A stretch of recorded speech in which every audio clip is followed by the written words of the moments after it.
Great.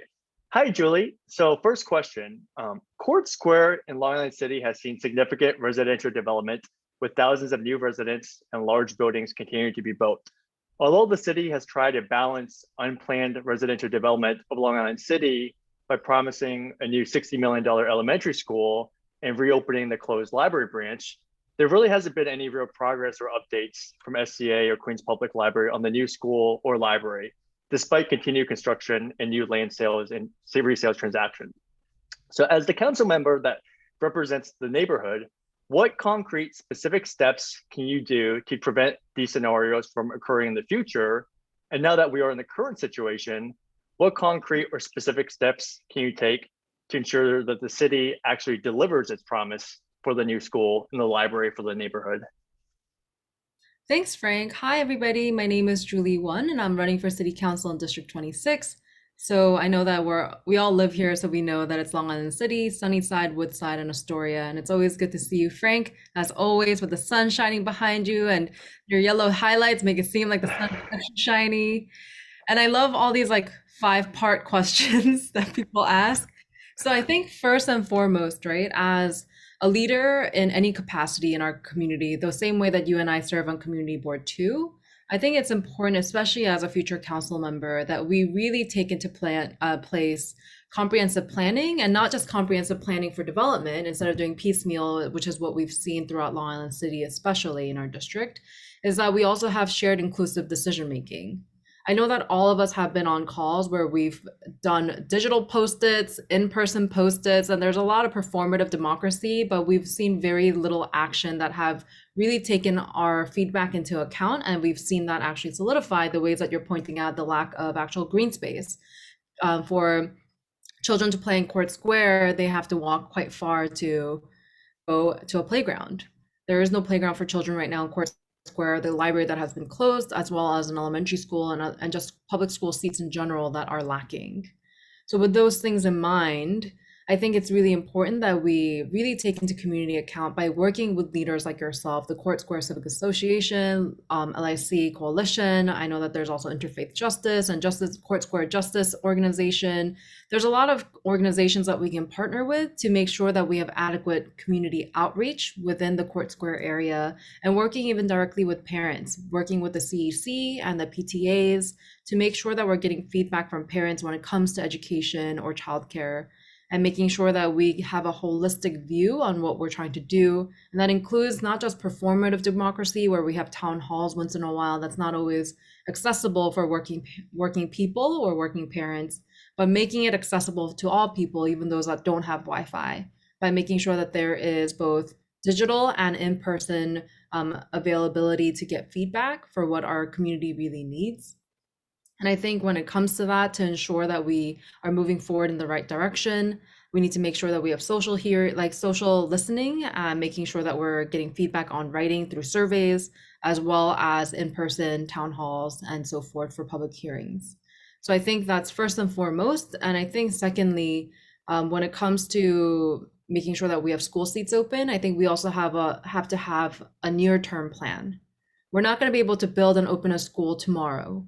But what we can do right now, I know from talking to moms locally in Court Square area, that, for example, even like public transportation for children, if by the time you're in middle school, you are now aged out of being in a school bus, even if the school bus has capacity to take children from the Court Square area to the waterfront, if that's where you're going to school.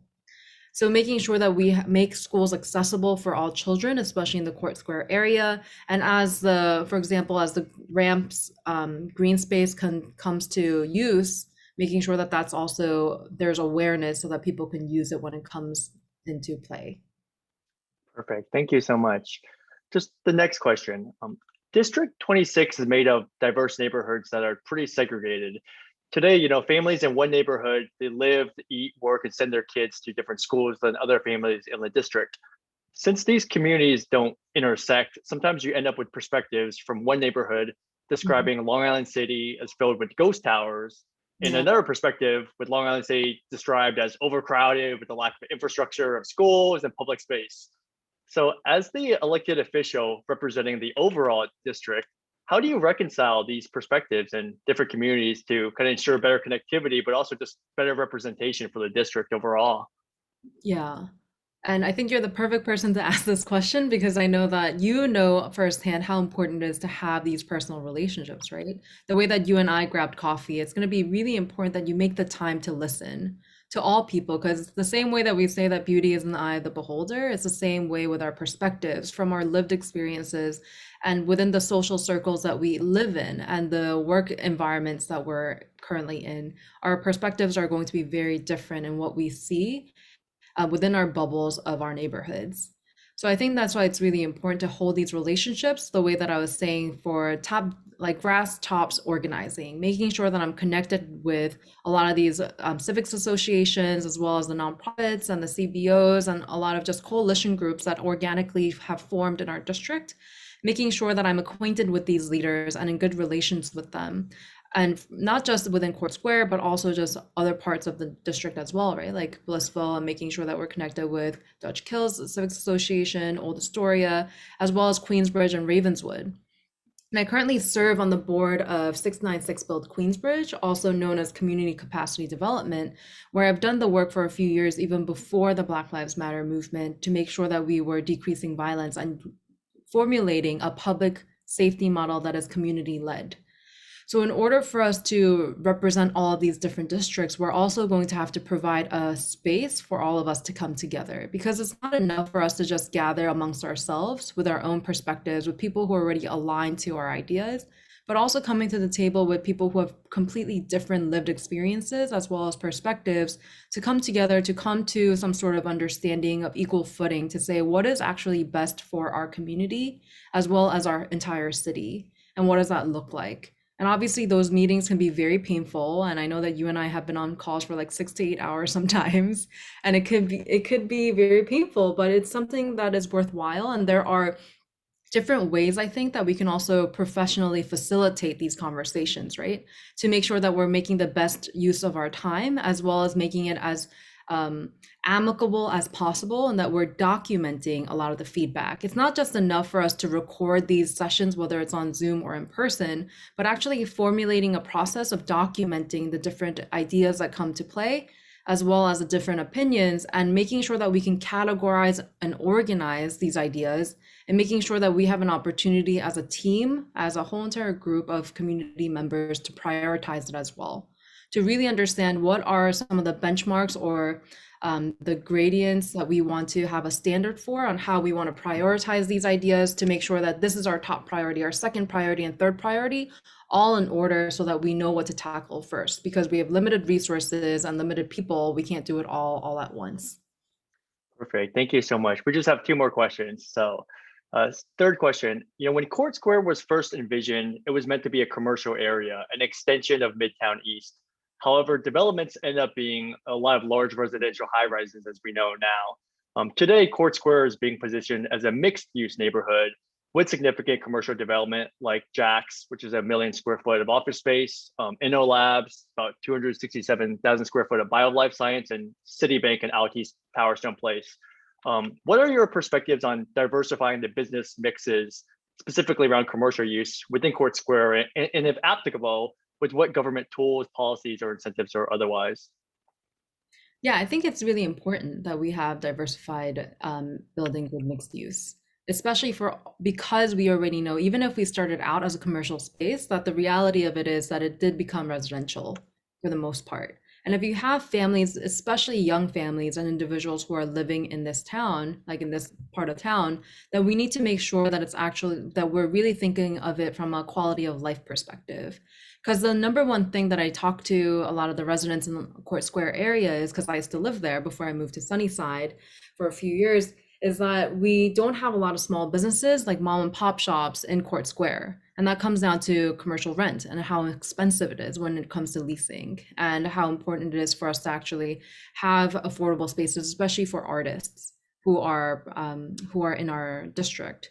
So I think it is really important that we incentivize with making sure that there is some sort of either rent relief or some sort of rent stabilization if you qualify. Not everybody qualifies. Like I know that Citibank has left, but these large companies like JetBlue, they're also talking about leaving, right? Like those are things that we need to pay attention to when it comes to our commercial use, to make sure, because I know that I have friends who work at startups in that area as well, to make sure that we're really thinking with all perspectives in mind and like all needs, to make sure that we do keep the commercial spaces as much as we can, because that also is great for our local economy, making sure that there are employees who are there to patron a lot of our local businesses, as well as making it really livable so that you can walk to work. And that's one of the perks of living here.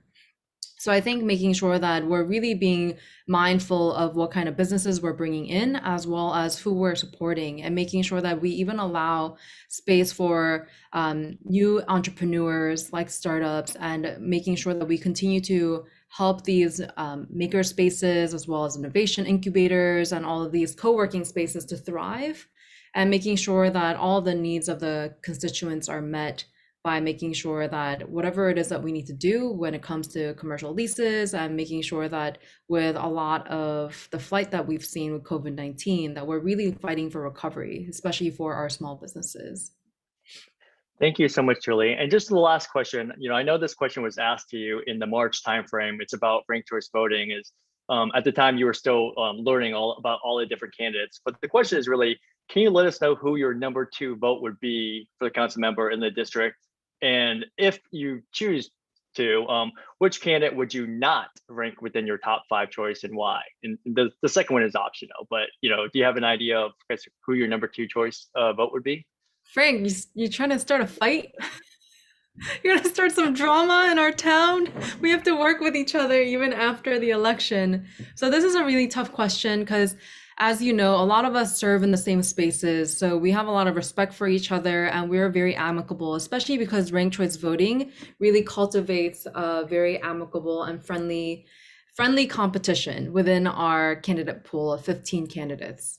So right now, I've worked very closely with a lot of candidates like Steve Raga from Community Board, and I've worked with Emily Sharp organizing and understanding what's happening with FIPS rezoning and the prior needs of the tenants and tenants' rights, as well as I know that Jonathan Bailey, I have a lot of respect for him for all the workers' rights organizing that he's been doing. So I think there's a lot of really great candidates, but we are still getting to know each other, right? Even though we're 5 weeks away from the election, I think there are still parts of people's platforms that the nuances and the details of it, even though there's a lot of us who are running either in the progressive circle or more moderate or more conservative, I think we're still learning about each other. But I think there are people that I don't completely align with, and there are people that I'm more aligned with, but I think it's still a little bit early. I think you might see closer, maybe in like 3 or 2 weeks out to the election, when people start to form alignments, because I can't just say by myself that I'm going to align with someone without having their consent. Consent is important. So I think the conversations are still being had. And once our number 2 is aligned and both parties are in agreement, then you'll see it very public, where we'll be promoting and advocating for one another and really seeing that partnership come to life. Great. Thank you so much.